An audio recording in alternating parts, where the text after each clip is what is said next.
আজকের এমন একটা পুণ্য দিন যেখানে রাম জন্মভূমিতে 500 বছরের পরে রাম ফিরে এসেছেন, রামলালার রূপে ফিরে এসেছেন, এবং তারই আজকে অনুষ্ঠান চলছে সারা ভারত জুড়ে। এখন এখন এই প্রসঙ্গে আপনাকে যেটা জিজ্ঞাসা করার দাদা, সেটা হচ্ছে যে কালীঘাটের আরতি দেখে আজকে বিকেলেই সংহতি মিছিলে পা মেলাবেন মমতা বন্দ্যোপাধ্যায়। তার বক্তব্য, তিনি শুধুমাত্র কালীঘাটের মন্দির নয়, সেখানকার যাওয়ার পথে মন্দির ছাড়াও গির্জা, গুরুদ্বারা এবং অবশেষে মসজিদ সব জায়গাতেই তিনি ছুঁয়ে যাবেন। এবং তার বক্তব্য যে এই যে মিছিল আজকে হচ্ছে সেটা কখনোই রাম মন্দিরের পাল্টা নয়। কি বলবেন এই বিষয়ে? রাম হচ্ছে, দেখুন, রাম ব্যক্তিগত কারুর সম্পত্তি নয়। রাম হচ্ছে মর্যাদা পুরুষোত্তম। রাম হচ্ছে পুরুষোত্তমের প্রতীক। রাম হচ্ছে সৌন্দর্যের প্রতীক। মমতা ব্যানার্জি কিছু না, তোষণ তুষ্টিকরণের রাজনীতি করতে চাইছেন। পশ্চিমবাংলার মাটিতে ব্যালেন্স করতে চাইছেন। মুসলিম ভোট তিনি চাইছেন যে আমি রাম মন্দিরের বিপক্ষে, আমি মুসলিমদের পক্ষে আছি, এই বার্তা দিতে চাইছেন।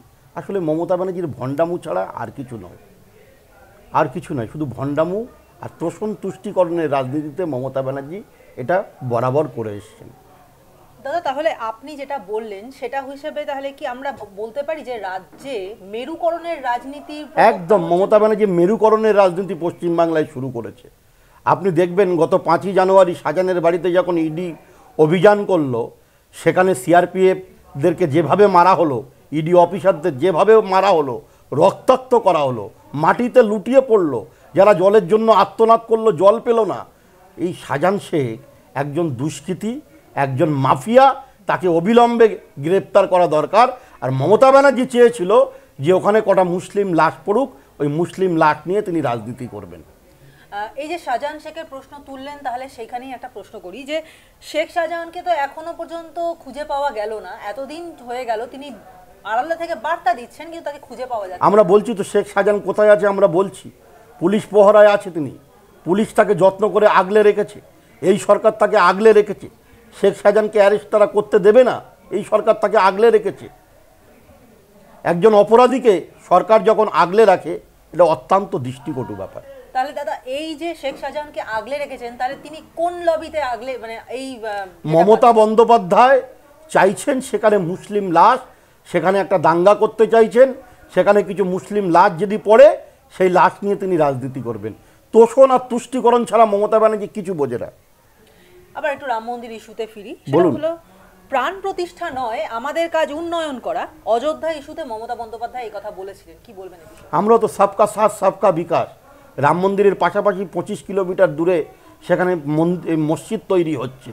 আমাদের তো প্রধানমন্ত্রী বার্তা দিয়েছেন সবকা সাথ সবকা বিকাশ, আমরা সবার সাথে আছি।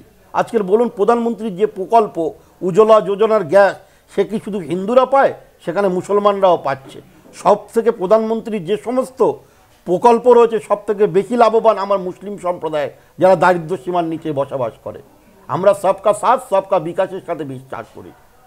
তাহলে কি আপনার মনে হচ্ছে যে সংখ্যালঘু ভোট পাওয়ার জন্যই মমতা বন্দ্যোপাধ্যায় একদম, মমতা বন্দ্যোপাধ্যায় বুঝে গেছেন বাংলার মানুষ তাকে প্রত্যাখ্যান করছে, বাংলার মানুষ তাকে পছন্দ করছেন না।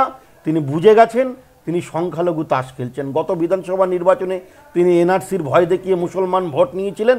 এবারে তিনি আর একটা ভয় দেখাতে চাইছেন। সেই ভয় কিন্তু বাংলার মানুষ, বিশেষ করে সংখ্যালঘু মানুষরা অনেক সচেতন।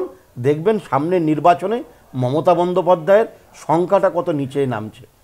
মমতা বন্দ্যোপাধ্যায় বারবারই বলে থাকেন ধর্ম যার যার, উৎসব সবার, এবং এই একই কথা তিনি রাম মন্দির প্রসঙ্গেও বলেছেন। যদিও রাম মন্দিরের রাম নামটা তিনি উচ্চারণ করেননি, রাম মন্দির তার কাছে বিভিন্ন মন্দির।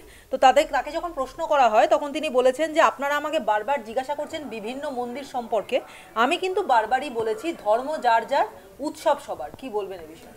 ধর্ম, মমতা ব্যানার্জির ধর্ম নিয়ে থাকুক না। কে বলেছে মমতা বন্দ্যোপাধ্যায়কে ওই রমজান মাসে রোজা না রেখে হান্ডে পিণ্ডে গিলে সন্ধ্যাবেলা ইফতার পার্টিতে ঢং করে হিজাব পরে নামাজ পড়ার অভিনয় কে করতে বলেছে? মুসলিম সমাজকে তিনি কলঙ্কিত করেছে, কলুষিত করেছে। কিসের ধর্ম যার যার, কিসের উৎসব? হ্যাঁ, আমরা একদিন দেখতাম যে সন্ধ্যাবেলা মহরমের তাজিয়ায়, দুপুরবেলা মহরমের তাজিয়া যাচ্ছে, সন্ধ্যাবেলা দুর্গা ঠাকুরের বিসর্জনের শোভাযাত্রা যাচ্ছে। আজকের সেই পরিবেশ পরিস্থিতি নেই। বাংলার সংহতি, বাংলার সম্প্রীতি মমতা বন্দ্যোপাধ্যায় সরকারের আমলে নষ্ট হয়েছে।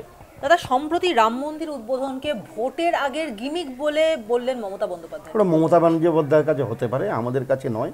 আমি বলছি রাম হচ্ছে মর্যাদা পুরুষোত্তম। রাম ব্যক্তিগত কারণ নয়, রাম হিন্দু মুসলমান সবার। রাম হচ্ছে সৌন্দর্যের প্রতীক। দাদা, এবারে একটু অন্য প্রশ্ন করি রাম মন্দির সম্পর্কে, রাম সম্পর্কে। সেটা হচ্ছে যে রাম মানে আজকে রাম জন্মভূমিতে রামলালার প্রতিষ্ঠা হচ্ছে, সেই উপলক্ষে বিজেপি নেতৃবৃন্দ শহরের বিভিন্ন জায়গায় রাম পুজোর ব্যবস্থা করেছিলেন। এবং আমরা জানি যে কালীঘাটে যে সংস্থা মানে একটা ক্লাব রামচন্দ্রের পুজোর ইচ্ছা প্রকাশ করেছিল, তাদেরকে পুলিশ বাধা দেয় এবং অবশেষে সেটা গড়ায় কোর্ট পর্যন্ত, কোর্ট অনুমতি দিয়েছে। কোর্ট অনুমতি দেওয়াতে স্বাভাবিকভাবেই এবারে সেই উৎসব হবে, কিন্তু আজকের দিনে না হতে পারলেও সেটা হয়তো দুদিন পরে হবে।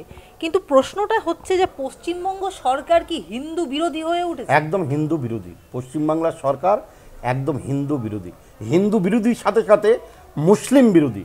মুসলমানদের ফুটবলের মতো ব্যবহার করছে মমতা বন্দ্যোপাধ্যায়। আপনি পশ্চিমবাংলার জেল গারদগুলোকে তাকিয়ে দেখুন না, সব থেকে অপরাধীর সংখ্যা কারা বেশি? মুসলমান ভাইরা। আজকে চুরি ডাকাতি ছিনতাইয়ে কারা বেশি? মুসলমান ভাইরা। এদের ভোট মেশিনারি হিসেবে ব্যবহার করেছে, এদের ফুটবলের মতো ব্যবহার করেছে। মমতা বন্দ্যোপাধ্যায় মুসলিম সমাজের জন্য কোনো উন্নয়ন তিনি করেননি, শুধু ভোট বৈতরণী পার হওয়ার জন্য বিজেপির জুজু দেখায়, এছাড়া আর কিছু করেননি তিনি। প্রধানমন্ত্রী নরেন্দ্র মোদী যখন আজকে রামলালার প্রাণ প্রতিষ্ঠা করছেন, আমরা টিভিতে লাইভ দেখতে পাচ্ছি, সেই দিনেই বিকেলবেলায় মুখ্যমন্ত্রী মমতা বন্দ্যোপাধ্যায় সম্প্রীতি মিছিলে পা মেলাবেন এবং সেখানে মন্দির ছাড়াও গির্জা, গুরুদ্বারা সবেতেই দাঙ্গা লাগানোর চেষ্টা করছে মমতা ব্যানার্জি। সম্প্রীতি যাত্রার নামে মুসলমানদের বোঝাতে চাইছে আমি রামে নয় বামে নয়, 1 2 3 4 তৃণমূলের সব চোর। ঠিক আছে, দাঙ্গা লাগিয়ে পশ্চিমবাংলাকে অশান্ত করতে চাইছে।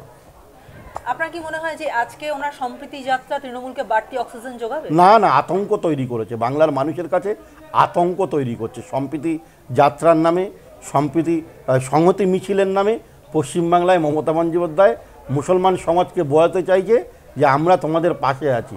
অথচ মমতা ব্যানার্জি মুসলমান সমাজকে সব থেকে বেশি ধোঁকা দিয়েছে। অভিষেক বন্দ্যোপাধ্যায় বলছেন যে দেশের শাসক দলের ধর্মের প্রতি ভালোবাসা নেই, তাদের লক্ষ্য হলো ধর্মের প্রতি মানুষের যে ভালোবাসা, তাকে কয়লাচোর গরুচোর, গয়লাচোর গরুচোরের কথার কি উত্তর দেবেন আপনি? কয়লাচোর গরুচোর, টেট দুর্নীতিতে যার নাম আছে সে তার কথার কি উত্তর দেবেন? রাজনীতিতে কতদিন এসছেন? আমরা তৃণমূল কংগ্রেসকে 1998 সাল থেকে দলটাকে তৈরি করেছিলাম। 2011 সালে পিসির দয়ায় নেতা হয়ে গেলে নেতা বলা যায় না। মাটির সাথে আমরা সংঘর্ষ করেছি, মাটির সাথে আমরা লড়াই করেছি। ফিরহাদ হাকিম বলছেন সবটাই নাটক, সবটাই বিজেপির সার্কাস, মেরুকরণ করে ভারতবর্ষকে নষ্ট করা চেষ্টা করা হচ্ছে। আমি রামের ভরসায় কেন ভোটে যাব? কি বলবেন এ বিষয়ে? ফিরহাদ হাকিম তো আমি আগেই বলেছি, ফিরহাদ হাকিমের মতো ভণ্ডামু লোক আছে, ওনাকে জিজ্ঞেস করবেন তো উনি 5 ওয়াক্ত নামাজ পড়েন কিনা। উনি মুসলমান না হিন্দু জিজ্ঞেস করবেন তো। দাদা, একটা বিষয়ে জিজ্ঞাসা করছি, সেটা হচ্ছে যে পশ্চিমবঙ্গে যে হিন্দু বিরোধী সরকার, আপনি সেটা বললেন, একদম হিন্দু বিরোধী সরকার, এবং তার সাথে সাথে মুসলিম তোষণ তুষ্টিকরণ করে মুসলমানদের বিপদগামী করছে। এখন যেটা প্রশ্ন সেটা হচ্ছে যে আমাদের রাজ্যে যখন আমরা দুর্গা পুজো করি, কালী পুজো করি, তা নিয়ে কোনো সমস্যা হয় না, কিন্তু রাম পুজো এত আপত্তি কেন? মমতা ব্যানার্জি আতঙ্কিত, ভয় পাচ্ছে রামকে দেখে। ভগবান শ্রী প্রভু রামচন্দ্রকে মমতা ব্যানার্জি ভয় পাচ্ছেন, আতঙ্কিত। কেন বাংলার বাঙালি সমাজ, বাংলার মানুষ রামচন্দ্রকে ভগবান রূপে স্বীকার করে নিয়েছে। আমার বলতে কোনো দ্বিধা নেই।